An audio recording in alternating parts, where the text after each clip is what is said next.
Olá, minhas amigas e meus amigos da resistência à imbecilidade e às estupidezas. Alegrias! Saúde no Brasil agora virou escolha de Sofia. Eu leio horrorizado que no Rio de Janeiro, e provavelmente em outros estados, em outras cidades, está sendo feita o que chamam de escolha de Sofia. Entre dois filhos, você tem que escolher qual vai morrer e qual você vai salvar. É um filme famoso, A Escolha de Sofia, que uma mãe tem que escolher entre os filhos. E que os médicos, o serviço médico, por falta de leitos, por falta de UTI, por falta de pessoal médico, acaba promovendo essa chamada Escolha de Sofia, uma coisa horrorosa, horrorizante, que nos lembra os campos de concentração nazistas. A coisa da escolha se dá por pontos. E como se contam esses pontos? Como num videogame. Conta-se a partir dos órgãos internos das pessoas. Então, se você tem dois jovens e apenas um leito de UTI, e descobre que um jovem é fumante e tem o pulmão mais fraco do que o outro, este que é fumante será descartado e o que não é fumante será levado para a UTI.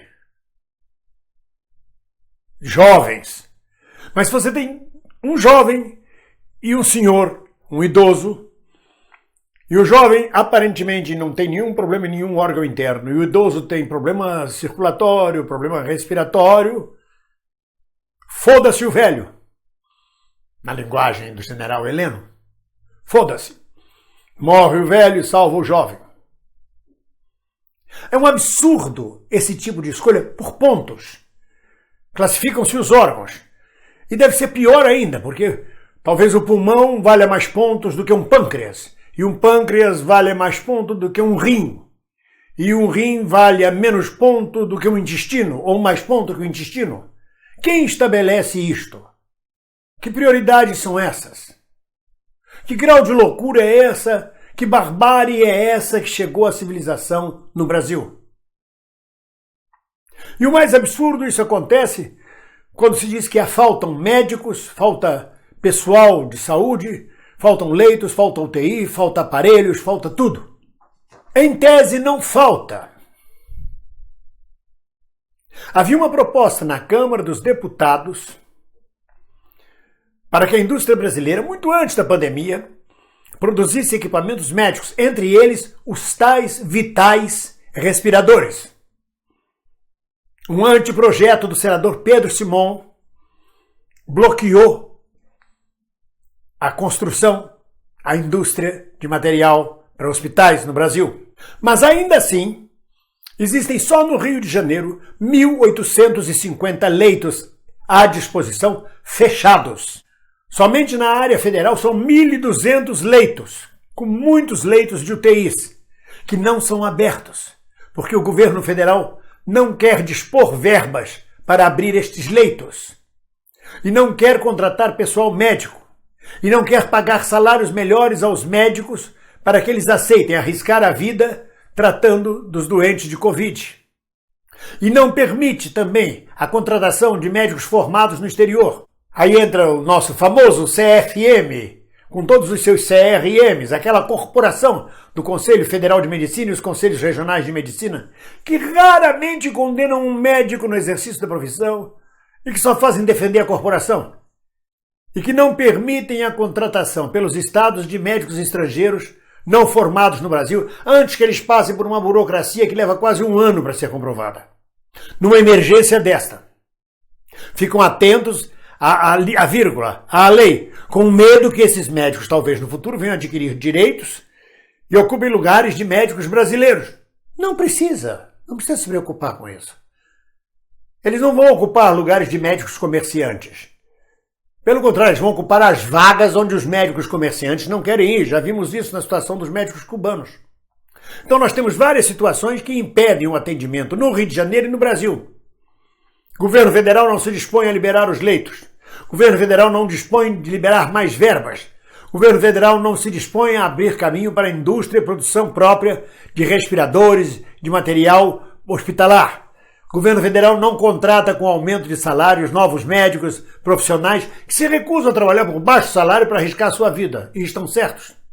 O governo federal não libera todos os concursados médicos que foram aprovados em concurso e que não são contratados. Então continua nas costas do governo federal a sabotagem à saúde pública no Brasil. E quanto mais sabotagem, quando se pensa que era plano deste governo Bolsonaro, de Paulo Guedes, destruir, desmontar o Sistema Único de Saúde, o SUS, que foi salvo a tempo e mostrou a que veio nesta pandemia. Não fosse o SUS, a população brasileira estaria morrendo nas ruas como no Equador. E o SUS continua mal aparelhado, continua com os médicos fazendo um esforço gigantesco, sacrifício, todo o pessoal de saúde para poder atender clientes. Médicos sendo espancados nos hospitais pelas famílias, porque é precário o atendimento.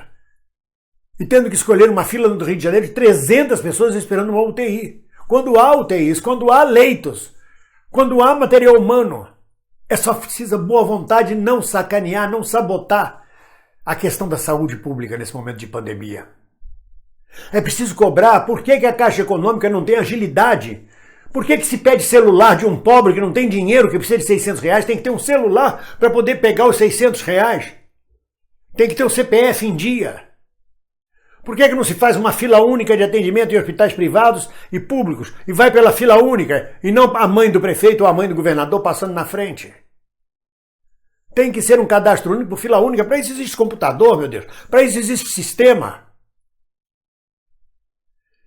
Aqui em Portugal, que alguns brasileiros cismam de sacanear, dizer que é atrasado, eu chego no sistema de saúde, me apresento, ganho um número, digo, sou diabético, meu nome é inscrito num sistema de saúde nacional, em qualquer farmácia, em qualquer hospital, em qualquer clínica que abre meu nome com meu número, aparece lá, diabético, as receitas anteriores, os remédios que eu venho tomando, em qualquer lugar de Portugal. Porque tem computador, tem uma revolução cibernética acontecendo para isso. E mais, o diabético tem prioridade em tudo, de internamento a medicação e a atendimento médico. Mas isso é outra coisa que diz respeito à saúde pública de Portugal, que precisa melhorar e muito, e precisa ser salva também, porque os conglomerados privados de saúde avançam em cima do governo socialista de Portugal para desmontar o Sistema Nacional de Saúde de Portugal, para ver que grana eles podem tirar em cima da saúde do povo, explorando a doença e a morte do povo. Aqui em Portugal, como aí no Brasil, os coveiros são os mesmos, são os de sempre. Mas voltando à nossa vaca, a vaca fria, não é à toa que eu tenho uma vaca aqui na estante. Voltando à vaca fria e ao burro, que também está aqui na estante, grande parte da responsabilidade do caos na saúde, das mortes, das doenças, das infecções, do não atendimento na saúde pública do povo brasileiro, deve-se exatamente a Jair Bolsonaro, que continua sabotando, continua negando e que precisa ser isolado. Cada dia está sendo mais isolado justamente por sua negação. A sua política anti-saúde pública, de não preservação da saúde do povo, quando no dia 1º de maio a mensagem dele é vamos trabalhar, vamos para a rua trabalhar. Isso não é mensagem de 1º de maio num país que está se esvaindo de todas as epidemias possíveis, não é só Covid-19, não. Sarampo, dengue, chikungunya, malária, tuberculose, tudo isso. Vamos trabalhar. Eu digo a vocês, para nós, de esquerda, progressistas, socialistas, democratas, cristãos, quanto mais nós formos solidários e quanto mais nós exigirmos e cobrarmos a participação do governo federal na saúde pública, no combate à pandemia, mais nós estaremos isolando Jair Bolsonaro. E ele precisa ser isolado, que é a única forma de tirá-lo do poder. É o seu isolamento. E é por isso que ele não gosta da palavra isolamento. Conscientemente ele sabe o que se refere a isolamento. Na cabeça dele só vem ele sendo isolado. E é por onde ele caminha. Cada vez mais o seu isolamento é maior. Há rachas claríssimos dentro daqueles que o apoiaram, mas esse é o assunto que fica para o vídeo de amanhã. Hoje o básico é a escolha de Sofia, é o absurdo, a política hitlerista de escolha de quem vai viver e de quem vai morrer. Parece campo de concentração nazista.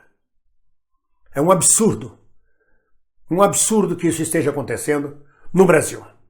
E acontece por omissão, por sabotagem da autoridade federal. Mas a gente não esmorece. Todo mundo junto. Um abraço.